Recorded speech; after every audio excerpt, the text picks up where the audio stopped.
Acontece, né? Nesse problema, a gente tem mais um exemplo da chamada é, a química descritiva, certo?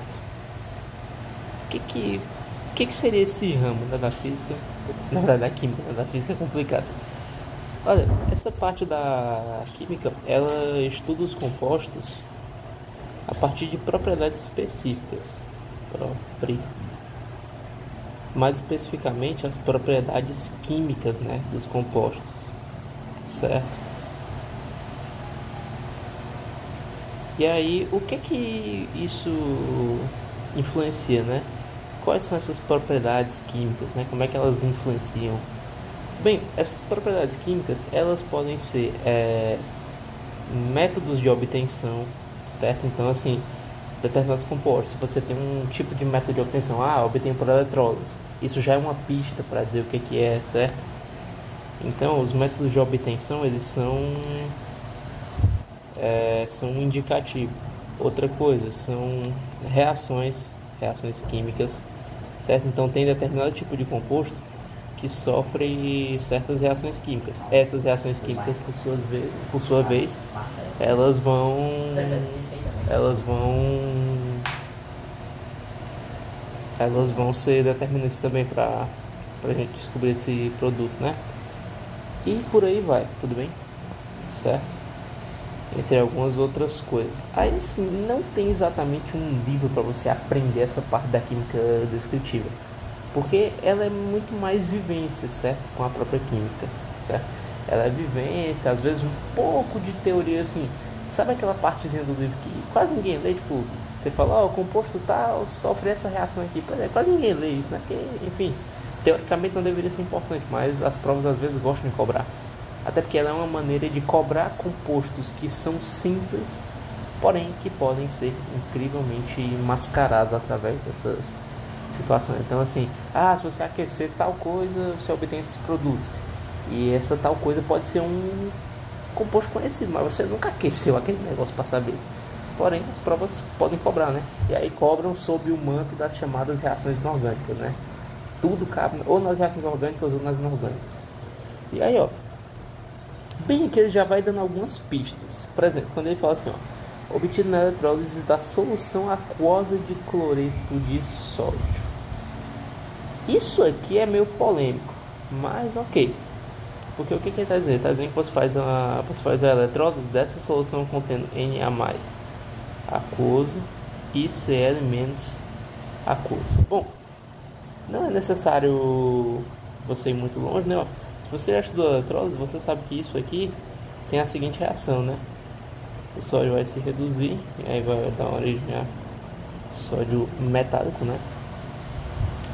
E aí, ele fala eletrólise de solução aquosa, não, né? Então, na verdade, você vai formar outro composto, disfarce. Isso aqui é quando você faz a chamada eletrólise ígnea, né? Aí você consegue obter, certo? Mas não é esse o caso. Ele faz a eletrólise de uma solução aquosa, certo?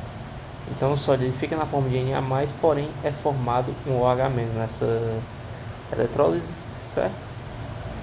E além disso, ó, ele fala disso aqui, ó, utilizado na indústria, na fabricação de papéis, tecidos e sabões. Isso aqui já é outra pista, porque esse composto que ele está se referindo aqui, que tem esse íon Na+, ele está presente, certo?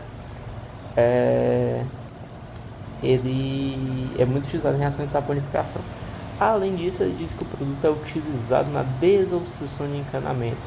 Tudo isso, ó, tudo isso está dentro dessas propriedades químicas aqui. Ele está citando uma lista de propriedades químicas, certo? Sua manipulação exige cuidados, pois é corrosivo e em contato com a pele pode provocar vermelhidão ou queimaduras, certo? Isso aqui, se você já assistiu um filme chamado O Clube da Luta, né, eu acabei de quebrar a primeira regra, né, mas se você já assistiu esse filme ou você leu o livro, você já sabe que composto é esse, porque lá nesse filme, né, lá nesse filme aqui, ó, que é o Clube da... E aí eu não posso quebrar a regra, né? Mas nesse filme aqui, trata-se desse composto. Tem uma cena específica em que os protagonistas, ele tá lá tendo um monólogo, e aí ele apresenta para o nosso protagonista, digamos assim, a famosa queimadura química, que é uma queimadura que não se resolve com água, certo?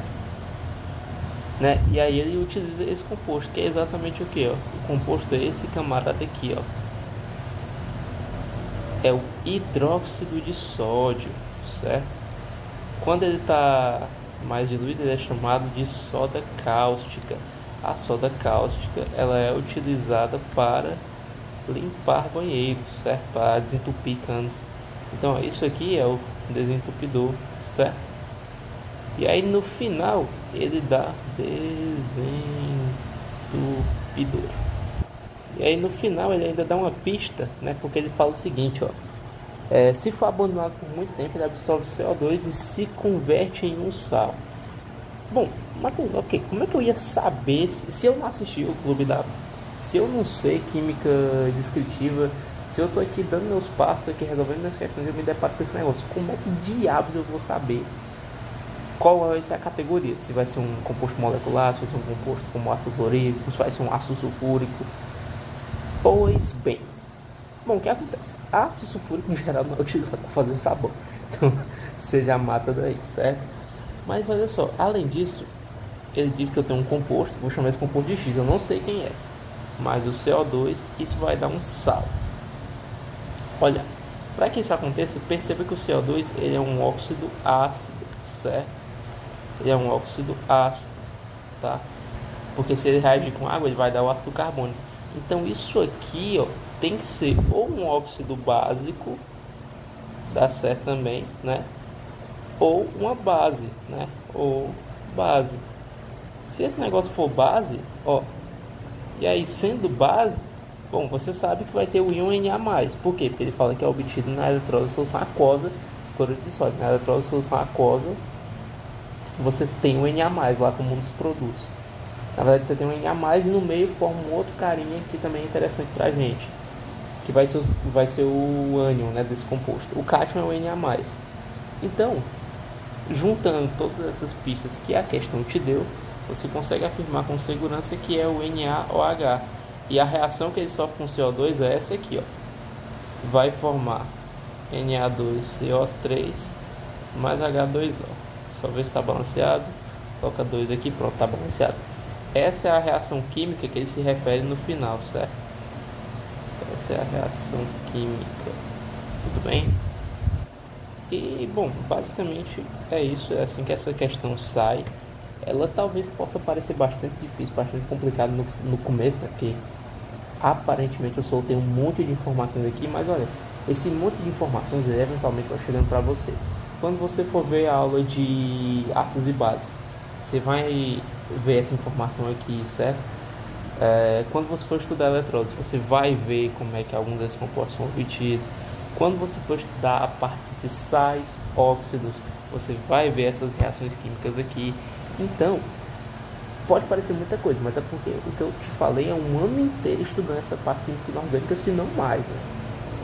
Então, é um pouco de paciência e vai aprendendo, vai anotando essas coisas. Quando você menos esperar, você tem uma boa bagagem sedimentada aí e você já está fazendo as questões, ok? Valeu, tchau, tchau.